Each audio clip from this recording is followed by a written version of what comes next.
Hello, everyone, and I'm back. How are all you beautiful people? I think you're great. You look great. You look better than me, and that's great. I want to invite you over to today's topic, which is enveloping. Woo! Writing with Phil. For those of you who don't know, I'm a published author of Jones T. Harvard and the Watcher's Way series, and I'm in the middle of writing my second novel. So I'm using all of these techniques that I am teaching you right here on screen, and I hope that you'll follow along this journey. So what is enveloping? Let's get right down to it, and I don't mean the letter time. It says right here, enveloping is a structural device in poetry by which a line or stanza is repeated either identically or with little variation so as to enclose between its two appearances the rest or a part or a poem. A stanza may begin and end with the same line, or a poem may begin and end with the same line or stanza.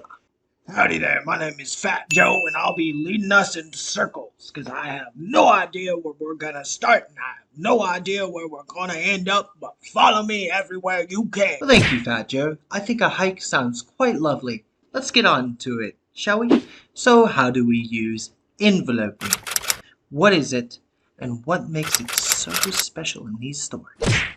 And of course, some of these in poetry are smile, metaphor, imagery, symbolism, flashbacks, foreshadowing, motifs, and allegory. Number one, a long time.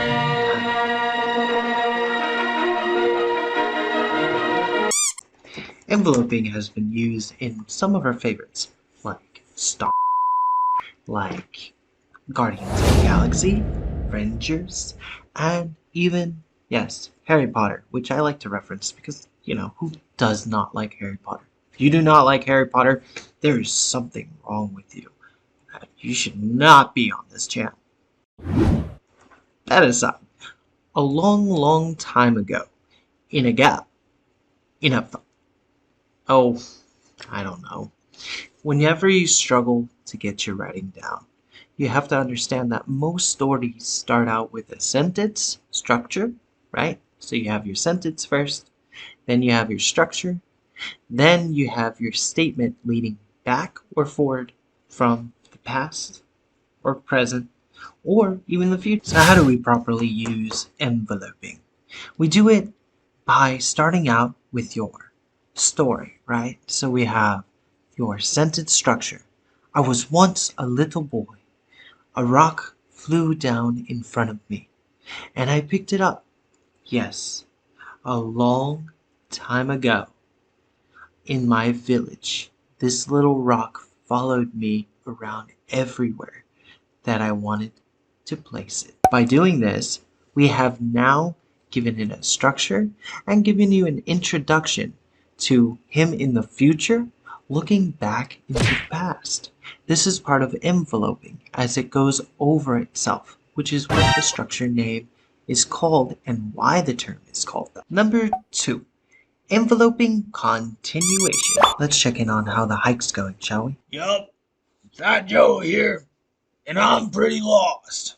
I don't know what I'm doing or where I'm going, but I'm doing what I can. Just keep on following me. I think they're a little lost on their hike. We'll check them back later.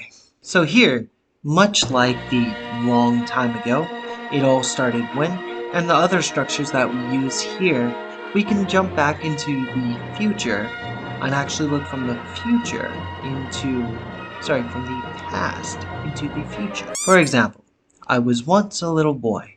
How did I get to this position? How did I ever start to grow up? What happened to me? Well, I'll tell you. It all started when. Now, can you recall from the audience how often you have heard it all started when?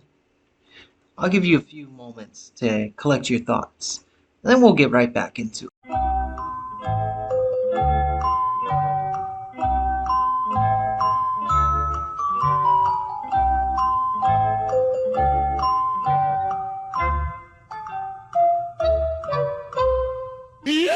Some of the few are An Odyssey Story, Star Wars Guide to the Galaxy, nah, just kidding, Home Alone, Literally It All Started When, and How It All Began, and many, many more. If you don't believe me, just Google it. It'll always be there for you. Number 3. Enveloping over enveloping. Dang nabbit, where did all of my hikers go? I feel like I've been on the mountain for hours, and there's no continuing this story. There's no continuing anything at all. I don't know what I'm gonna do anymore.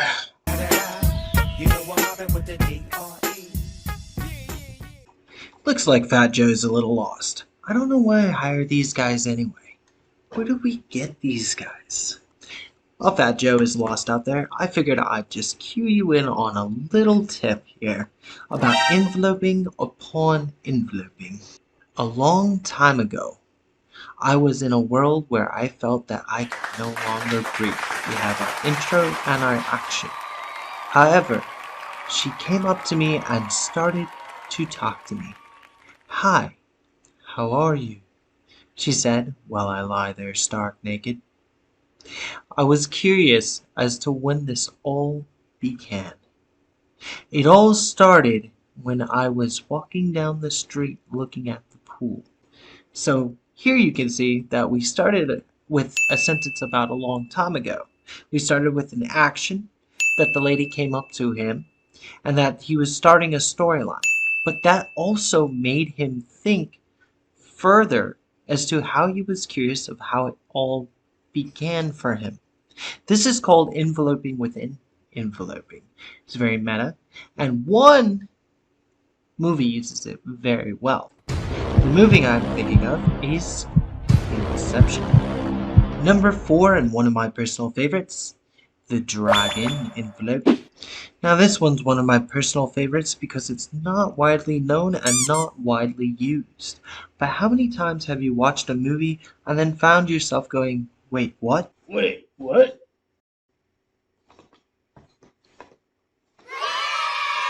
Dang nabbit. That's right, Fat Joe. Wait, what? Indeed. Okay, let's have a look-see. Once when I was looking for some candy, I walked down the wrong road. That road took me towards this story that my friend just had to tell me. His name was Zach. Zach and I walked down the road continuously looking for something. "Ain't that right, Zach?" I said. "So what have we done here?" We started off this story actually looking slowly at the intro and inviting you into the structure. There's an artist who does this very well, and he goes by the well-known name of Quentin Tarantino. If you've ever watched Pulp Fiction, that's another good one that I think covers this slow intro into what's really going on really, really well. And finally, number 5. I call it the mansplaining enveloping. Dang nabbit. I knew I should have brought a compass out here, because at least if I had a compass, I would find my way home, and then my wife would know where I was, and then everything would make sense again. For Fat Joe out here. I'm done with this hike. I'm going home. I think Fat Joe will find his way home one day. Alright, so here's the final. I didn't feel good. I didn't feel good at all. "Alex, please come over here." Alex went over to him and asked if Zach felt okay. "I'm fainting, Alex. I swear, I'm fainting." "Okay, now stop." I know the story seems far-fetched, but it will all make sense in a bit. To top it off, this is what movies often will use in various ways to get the audience included. What did we start off with here? We started off with an action, and then we went into the movie and we looked at those differences. For example, Matthew McConaughey, right, uses this, where most movies use that stop function midway. They'll pause the entire screen and they'll jump cut the audience into the actual story. This is actually a form of the envelope. I call this the mansplaining enveloping because it requires somebody to explain the story first before jumping into a longer explanation about what the story is. Alright, if you like this video, please go ahead and press that subscribe button right there.